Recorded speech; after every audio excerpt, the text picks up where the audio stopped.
Rasulullah sallallahu alaihi wasallam bersabda, kata Nabi, man hafadha ala salati akramahullahu ta'ala bi khamsi khisalin.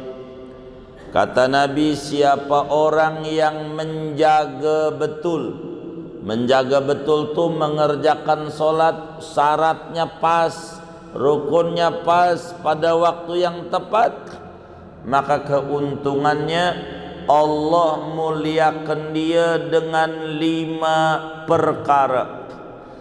Ada 5 keuntungan bagi orang yang mudawamah, muhafadzah ala salat. Ada 5 kata Nabi. Pertama, yarfa'ullahu anhu dhiqal 'aishi. Kata Nabi, keuntungan orang yang menjaga betul salat, yang pertama, Allah hilangkan kesempitan hidup. Enggak bakal mumet amat orang yang menjaga betul salat. Enggak, rezekinya Allah kasih cukup. Walaupun lagi zaman susah kayak begini, yang orang banyak mengeluh, dia tak ada muncul dalam dirinya, ini corona sialan dangkalan. Apa ya sialan dangkalan tuh? Udah parah itu. Ini enggak begitu-begitu. Itu kalau dia sampai dia stres, ini ada bisa jadi tidak muhafadzah ala salat, tidak menjaga betul atas salat. Sebab janjinya kata Nabi, yarfa'ullahu anhu dhiqal 'aish. Allah angkat dari dia kesempitan hidup, luas rezekinya, ma'isyahnya ada, dia enggak pusing, ada, dikasih ketenangan dalam hatinya terkait rizqun minallah, ada ketenangan dalam hatinya. Itu orang yang muhafadzah ala salat. Kedua, yarfa'ullahu ta'ala anhu adzabal qabr. Allah angkat dari dia adab kubur. Di kuburnya kagak disiksa orang yang menjaga salat. Enggak, kuburannya menjadi raudhah min riyadil jannah, tidak hufrah min khufarin nar. Ketiga,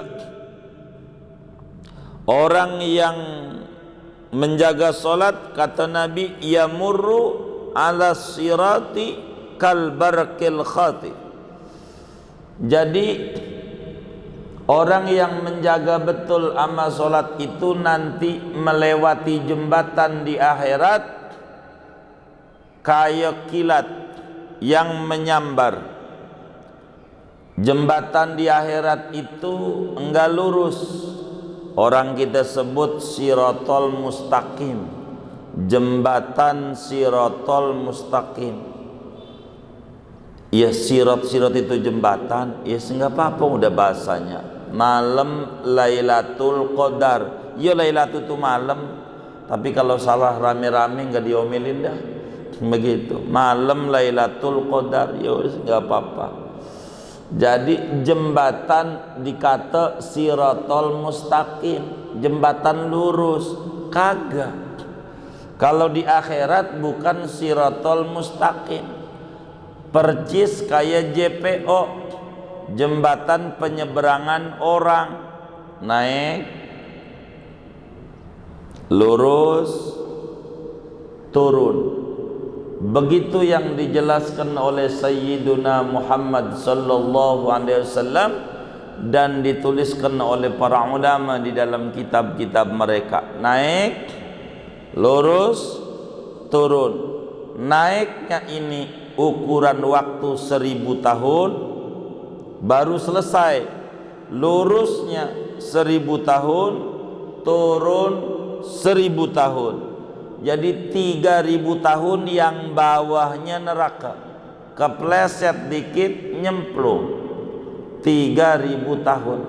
Kalau jembatan bambu yang dikali itu mah enggak 3000 tahun, bentar doang. Itu kepleset basah. Ini api. Ini nih kalau kita jaga, kita punya sholat ini, maka Allah kasih kemuliaan, kita bisa lewat di jembatan itu kayak kilat. Artinya kecepatannya bukan kecepatan angin, tapi kecepatan cahaya. Itu maknanya sebentar saja kita bisa begitu. Keempat, kalau dia menjaga betul solat, wa yu'tihi kitabahu biyaminih, dia bakal diberikan oleh Allah buku catatan amalnya pakai tangan kanan. Itu keuntungan orang yang menjaga betul salat. Jadi di akhirat itu sesudah sesudah kita didirikan oleh Allah di alam mauqif, dicuekin, lalu nanti ada syafaatul uzma, baru kemudian buku betebangan amal-amal, catatan amal kita di dunia.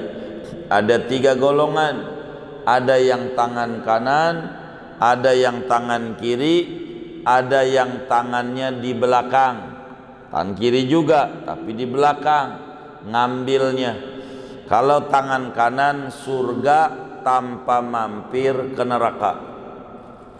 Itulah kana jasadu haraman ala nar, tanpa mampir ke neraka. Tapi kalau tangan kiri surga juga, tapi mampir dulu ke neraka. Kalau di belakang neraka, tidak ada surga. Tapi kalau kita menjaga betul solat ini, maka Allah muliakan, kita bisa ambil itu buku catatan amal dengan tangan kanan, tangan kanan. Menjaga betul dari sejak kita balik, maksudnya kita balik umur 15 umpama, nggak ditinggal tuh, terus saja sholat benar sampai wafat, kayak begitu dah tuh. Dan kelima, yadkhulul jannata bighairi hisab, dia bakal masuk surga tanpa diperiksa kalau dia kerjakan. Inilah disebut kana jasaduhu haraman ala nar, dia haram masuk neraka, diharamkan oleh Allah masuk neraka. Dalam satu hadis qudsi itu adalah lafadznya dari Nabi, maknanya dari Allah, namanya hadis qudsi. Kalau hadis nabawi, redaksi dan esensi dari Nabi, hasil pemahaman Nabi tentang Al-Quran. Kalau Quran, redaksinya, esensinya dari Allah, tanpa ada sedikit pun campur tangan Nabi. Itulah Quran namanya. Ada hadis qudsi, Nabi yang ngomongin firman Allah tapi tak termaktub dalam Al-Quran.